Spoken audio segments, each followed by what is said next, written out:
Positibo ang Bureau of Customs na malaking tulong ang direktiba ni Pangulong Ferdinand R. Marcos Jr.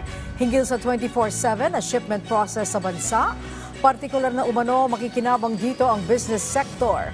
Ayon kay BOC Spokesperson Assistant Commissioner Philip Maronilla, naghanda na ang kanilang ahensya ng sariling schedule para matiyak na may skeletal force na tututok sa mga importer kahit tuwing holiday o weekend. Dagdag pa na opisyal, kinakailangan din ang kooperasyon dito na iba't ibang ahensya ng gobyerno at pribadong sektor para matiyak ang maayos na daloy ng mga shipment.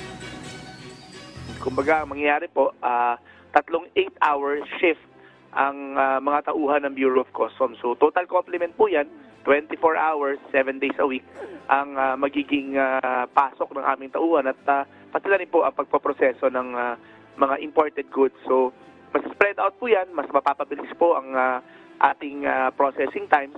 At the same time po, no, mas mapapaganda rin, matutulungan natin yung ating mga importers pagdating sa pagpaplano ng kanilang mga imported articles. So dapat din po yung ibang ahensya at iba pong private entities that are involved in the release of goods should adopt so that tuloy-tuloy po yung paglabas ng mga shipments. Ito, pati po yung mga tracking, no?